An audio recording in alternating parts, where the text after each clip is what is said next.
안녕하십니까. 평양만사 김규선입니다. 양영일 사장님과 함께합니다. 안녕하세요. 고맙소.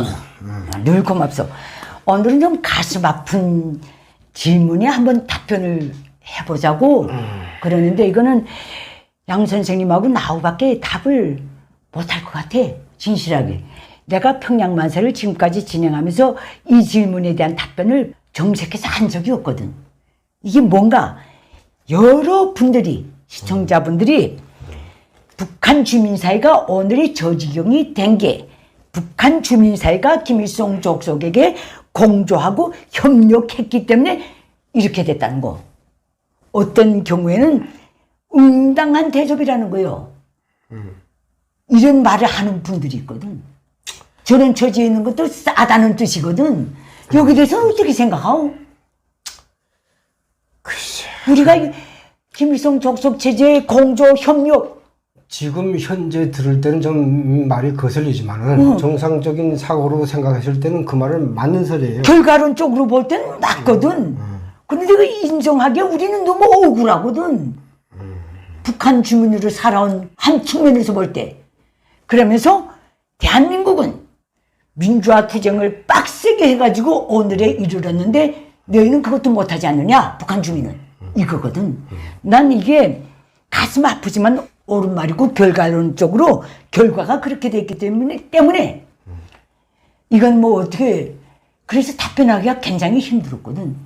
동조했다는 말은 내가 그거 인정합니다. 왜 인정하면 내가 그 북한에서 살 때 북한은 항상 그 저 뭐야 학생 조직 단체부터 하두 여맹 뭐 그 근로 단체마다 다 학습 강연회가 일주일에 3번 있잖아요. 3번씩 있지. 그렇게 세뇌하다 보니까 그거 잡담하잖아. 잡담하게 되면 다 일사이래. 어떻게 위대하고 뭐 어디 그 이따오 소리를 계속 나온단 말이야. 그럼 자기네가 보지도 못한 걸. 보지도 못한 걸. 그거 선전하는 그대로요. 선전한 그대로. 그 소리 들을 때마다 나는 막 막 경멸하면서 살았어. 난 내 북한에서 살 때 내 별명이 대세가 돼요. 누구한테 물어보는 소리를 내가 대답을 안 해. 진실을 말할 수 없기 때문에 아예 대답을 안 하지. 대답도 안 하거니와 뭐 남한테 물어보는 것도 안 하고 입을 꾹 닫고 살았거든. 그냥 너무 닫고 살다 보니까 어디는 자석에서는 실수도 나가지. 그거 보면 이 사람이 정확한 소리를 했어요. 동조했기 때문에 말하자면 당해도 싸다. 우리는 굴복했지. 굴복이 동조거든. 알고 근데 굴복을 했든 모르고 굴복을 했든. 알고 한 사람은 굴복이라 볼 수 있고 모르고 한 사람은 김일성한테 세뇌돼서 동조한 걸로 맹신한 거지. 그러면 북한 주민사회가 왜 그렇게 됐을까 이겨. 왜 그렇게 될까? 세뇌개혁을 빡세게 했기 때문에 그런단 말이야. 근데 세뇌개혁이 먹힐 수 있는 그 지정학적 위치도 있거니와 역사적 배경도 있단 말이야. 배경도 있지. 왜냐하면 썰을 보게 되면요. 일본하고 합방되기 전에는요. 일반 사람들이 성이 없었어요. 양반들이나 성이 있고 이름이 있었지. 일반 백성들은 본관도 없고 그냥 이름도 없었어요. 그러게 북한 영가가 석질만 해서 꽃바람 쳐놔서 뭐 돌쇠야 뭐 마당새야 이건 무슨 소리인 줄 알아. 그때까지 이름이 없었고 본관이 없었어요. 합병하면서 이름 성이 다 생긴 거야. 신분을 만들어줬단 말이야. 그리고 호적을 다 만들어줬고 이 봉건 사회 때는 양반만 호적이 있었고 일반 사람들은 호적이 없었어요. 이건 알아야 돼요. 그 맞아. 이 역사적 배경이 그래요. 그래서 45년도 8.15 해방되겠고 봉건 사회로부터 공산 체제로 넘어왔기 때문에 세뇌개혁이 먹혔단 말이야. 그 맞아. 봉건에서 공산주의 들어가기가 제일 쉽지. 공산주의도 신문제도거든. 그래. 신문제도 아니야. 무지한 백성에서 양반 쌍놈 없이 똑같이 먹고 산다는 소리가 그때 열렬히 환영받았단 말이야. 그게 너무 억울하고 만민 평등하게 쌍놈 모이 없이 골고루 다 나라의 주인이고 다 이렇게 이 된다니까. 한국 영화에도 그 무슨 뭐 그거 봉오동 전투도 나오는 거 뭐 개똥에 뭐 소똥에 하면서 그 이름 나잖아. 그때 현실 비교를 그 이름이 그랬단 말이야. 그러니까 공산주의가 그때는 그때 의식 수준에서는 확 땡기는 슬로건이었지. 그래. 하늘 같은 이론이었단 말이야, 그때는. 그렇기 때문에 공산체제가 들어왔기 때문에 세뇌개혁이 먹힐 수밖에 없었단 말이야. 그리고 또 지정학적 요구는 또 뭐냐면 중국이나 소련이나 그때 당시 소련이나 다 공산 체제이기 때문에 그 체제가 완벽히 뿌리를 낼 수 있을 수밖에 없었단 말이야. 없었지.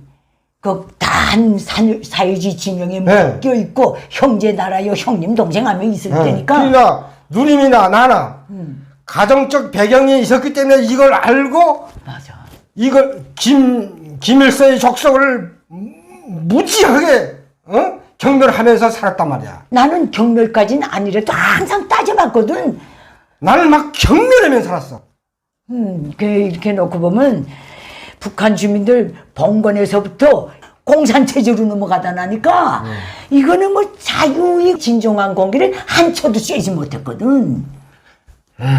내가 이거 진짜 그러니까. 열변을 토하는데 내가 정당화한 건 아니야. 근데 역사적 배경이 그래요. 그렇게 돼 있지 역사적 배경. 예. 북한 사람들은 공산 세습 독재 뿌리가 완전히 내린 그치. 거기서 세뇌 교육까지 하니까 반항할 수 없는 그런 뇌 구조가 돼버렸단 말이야. 8.15 해방 직후에 자유 대한민국이 그 진짜 뭐 살구 항쟁이며 쭉 걸치면서 거기 봤잖아. 이렇게 온 거는 대한민국 땅이 8.15 해방과 동시에 자유 진영의 선두국가인 미국 군대가 진주했거든. 그래. 이게 첫째요. 그리고 국가의 초대 대통령이 미국에서 그 배우고 오신 분이고. 정치학 박사 이승만 대통령을 모셨으니까 이 자유 대한민국이 생긴 거예요. 근데 북한의 근대 역사를 보게 되면 신의주 학생 사건이 제일 큰데 그때는 김일성의 정부가 들어서기 전이거든. 소련 군정 체제 하에서 소련을 반대해서 학생들이 반란을 일으켰단 말이야. 그러면 폭력 시위가 일어났단 말이야. 소련군이 그 세게 진압하니까 그러면 유혈 사태가 퍼지고 그러니까 신의주 학생들 몽땅 다 일어났단 말이야.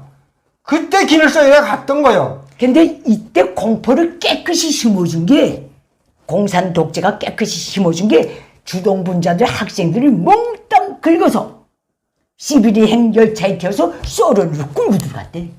그럼 맞아요. 사람도 많이 죽었어요. 그게 북한 주민들에게는 지독한 공포였거든. 생리별을 다 당했대 북한 신의주 사람들이. 거기에 대한 반감으로 원산 학생 사건이 똑같은 양상으로 일어났고 그 다음에 함흥 학생 사건이 일어났는데 신의주가 너무 크고 이건 벌써 제도가 자리 잡힐 때 일어났기 때문에 빨리 진압됐던 것 같아. 지금도 신의주 시내시에서 그 학생 사건 얘기하게 되면 주소서도 못하게 잡아가. 그때 만약에 소련 군대가 안 들어왔고 그래. 미국 군대가 거기에 주둔했더라면 북한은 절대 저기를 못 가거든. 그래. 그리고 소련 군대군 미국 군대군 없어도 그런 그 말하자면 새 곳을 향한 학생들이 봉기가 일어났다면 그때 북한의 운명은 달라졌거든. 그래. 이게 치명적인 거거든. 그때 수준에서 놓고 볼 때. 두 번째는 뭐라고 생각돼요? 나는 이렇게 생각돼. 외부적 요인을 할 때. 대한민국은 군사 독재 정치라고 하는 그 시대든 뭐든 쭉 내국의 기자들이 다 들어와 있었어. 그러니까 대한민국에서 무슨 일이 생겨도 제깍제깍 대상국들이 퍼지고 언론들이 나오고 국제사회의 이 자유민주를 향한 그 행진에 항상 겨루를 하면서 나갔거든. 국제적 환경을 놓고 볼 때 북한은 그게 없었거든. 아니 모기장치라 그랬잖아. 자유세계의 모든 그 소식과 무물이 들어오는 거 모기장을 다 많이 치라고. 또 뭐가 또 있나 북한 체제상 체제 특성상이지. 그 겹겹한 감시체계, 그러면 그 살벌한 공포 분위기 이것 때문에 이 솔직히 까놓고 말해서 자기 하나 잘못으로 해서 3대가 멸종한다 생각해봐. 그럼 감히 나설 수 있는 사람이 없지. 100사람 중에 한 명이 있겠나? 맞아. 어? 그 강력한 전무무한 그 정말 그 김일성 세습 독재 체제 주민 감시 통제 처형 시스템만큼 엄격한 게 지금 세상에 없어. 없어. 재탑이요. 북한은 연좌제가 있기 때문에 그거 이상 공포가 없지. 필수적인 약점을 딱 깨두고 시스템을 쫙 세워놨거든. 그래. 3대 멸종이 아니오. 교통병분이 뭐요? 수령님 머리카락 시계 만들었다고. 수령을 반대했다고. 그게 한 인간의 생명을 다룰 때 가장 키나 한 그 말이요. 그런 거요. 그러니까 이게 뭐 놓고 볼 때 북한 주민 사이를 너무 욕하지 말고 좀 이해해야 될 것 같아. 이 8.15 해방 직후에 소련 군대 진주와 미군의 진주로부터 운명이 갈라졌다는 거. 크게 생각하면 뭐 김일성일에 북한 2,500만 백성을 다 잡아가게 해서 다 같이 들고 일어나야 되는데 근데 그 조직체를 만들 수 있는 공간이 없어요. 공간이 아예 없지. 그리고 자유 대한민국에는 항시 자유제의 기자들 모든 교류가 있었거든. 정치, 경제, 문화, 외부 기업들도 들어와 있고 다 그렇게 됐잖아. 세계 속에서 대한민국은 발전한 거나 같거든. 객관적 환경을 놓고 볼 때. 북한은 그게 아예 없었거든. 없어요. 그러다 나니까 이게 북한 주민들이 뭐 모든 희노애락에 대한 반정부 의지에 대한 그 어떤 표현도 외부 세계에 나갈 수가 없었거든. 죽여버리면 끝나니까. 그래. 이게 또 있거든. 근데 반동문화 배격법이라는 게 나와서 뭐 어린 애들도 학생들도 죽였다 그러잖아. 근데 내 생각엔 북한 체제의 특성상 죽이긴 죽이는데 공개 처형식으로 없애지는 않는단 말이야. 그걸 비밀적으로 끌어다가 없애버리지 그걸 공개해서 죽이면 그 역작용이 나기 때문에 그건 김일성 때부터 체제를 수호하는 방법이 그랬어요. 애들이 봤다.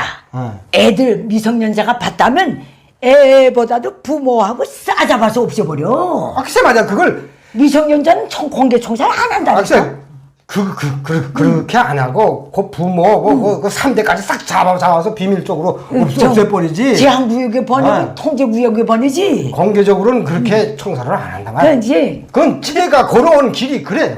그러면 공개 처형하면 그거는 영연을 건드린 거요. 북한 주민 사이. 그게 역작용이 나오기 때문에 그건 절대 비밀 처형하지 절대 그렇게 안 해. 하고 저게 북한의 그 모든 그 총살한 사람들 보면 어른들이거든. 너무 못 먹고 뭐 그래서 크지 못해서 멀리서 보면 다 애 같아. 북한에서 제일 공포스러운 게 뭐냐면 너 서늘한데 가볼래? 총살한다는 것보다 그거 이상 공포스러운 게 없어요. 독재 체제가 부여한 공포는 개인이 넘을 수가 없습니다. 결사를 해야 되는데 위기 투합을 해야 되는데 이 공간을 다 탕쳐놨거든. 김일성 족속은. 소련 군정이 46년 3월 6일 날 터지 계획을 했잖아? 할 때, 그 매 마을마다, 이름을 적어야 되잖아? 그 지준 다 죽여버렸으니까. 유상계급. 그때까지만 해도 이름이 없는 사람이 많았어요. 개똥이, 뭐, 마당새, 돌새, 뭐, 바우, 뭐, 이렇게 이름을 적었단 말이야. 그때 토지 계획, 그 땅 임대해 줄 때도.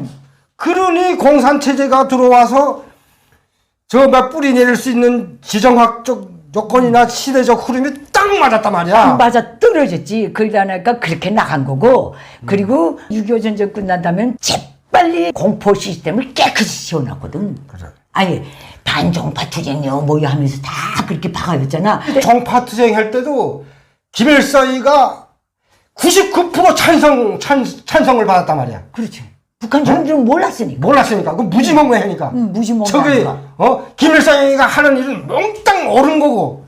그러니까 그 고시대에 못을 선 거요. 만약에 많은 그 파벌이 있었으면 김일성이가 독단적으로 세습도 못하거니야.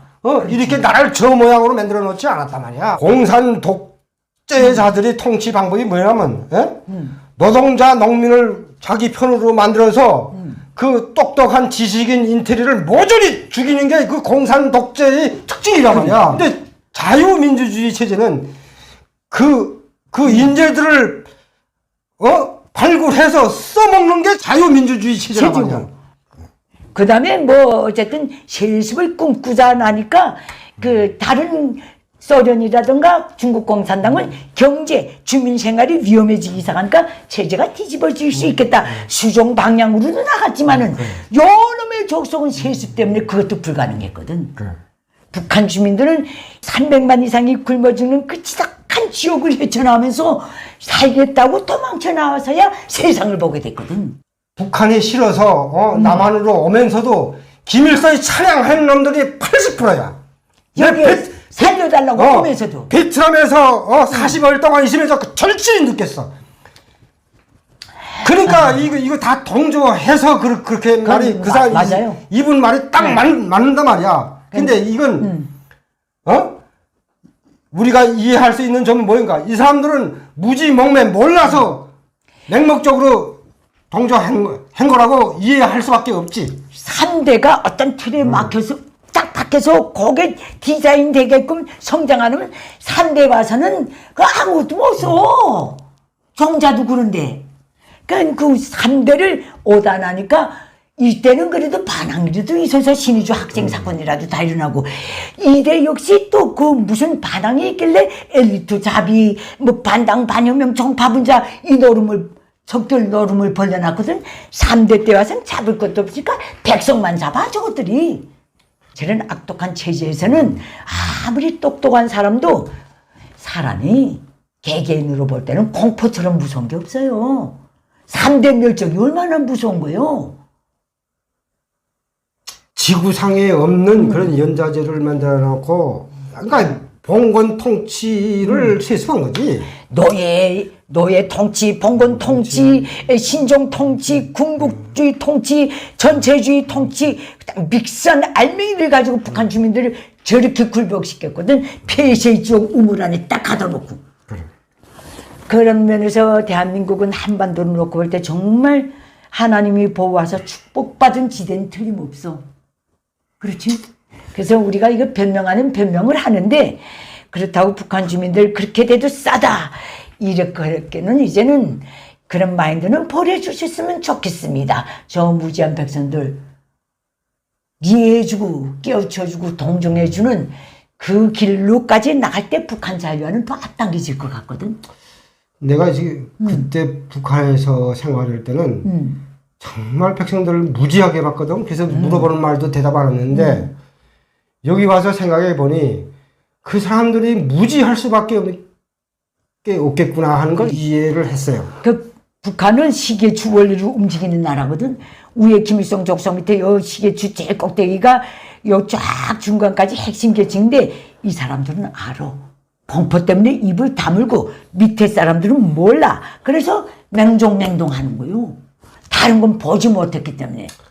근데 뭐 북한에도 김일성을 반대하는 사람이 뭐 많았지. 그 중앙내각 요직에서 그 사람들은 다 김일성이가 하는 짓이 그 잘못됐다는 걸 알고 김일성한테 도전한 거 아니야. 집체적 논의를 하자고 나섰다가 다 없어진 것들이요.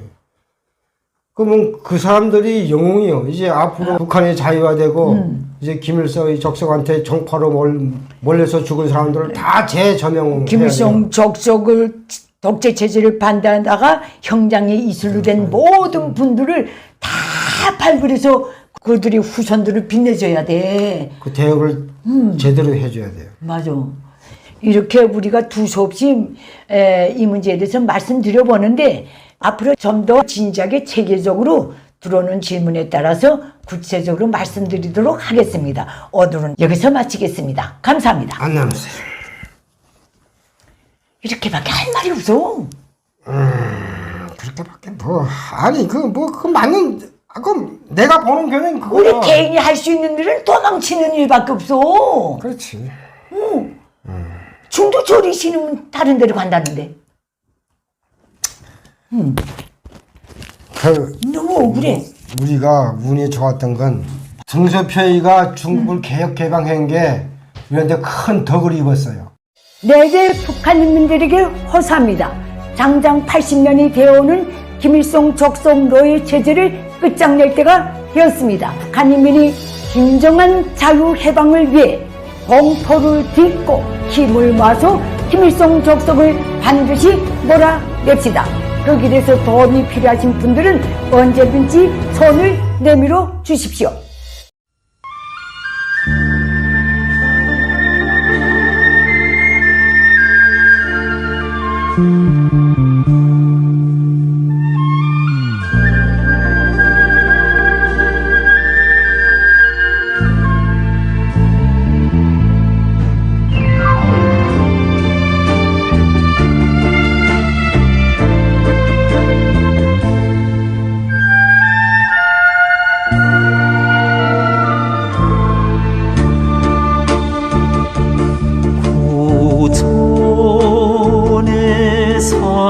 사무쳤네. 백성들 원한 소리 피눈물 고이었네. 억울한 이 세상 산천한 말에다 부모 처자 빼앗기고 백성의 등뼈 깎는 이 세상 오이 살리 무거운 짐을 졌다.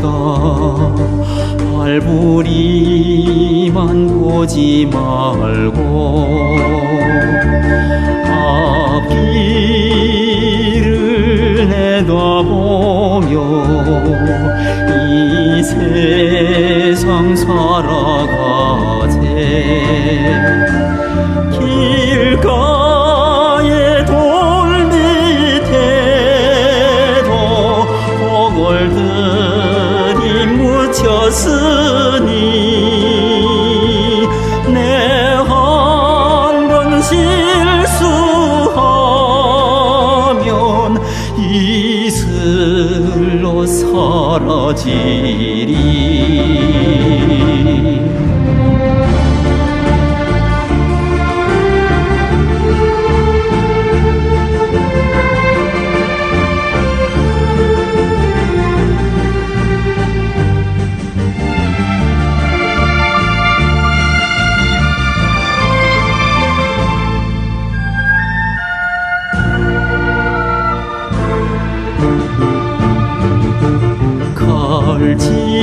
갈집에 꽂힌 장고 모습을 벼리어서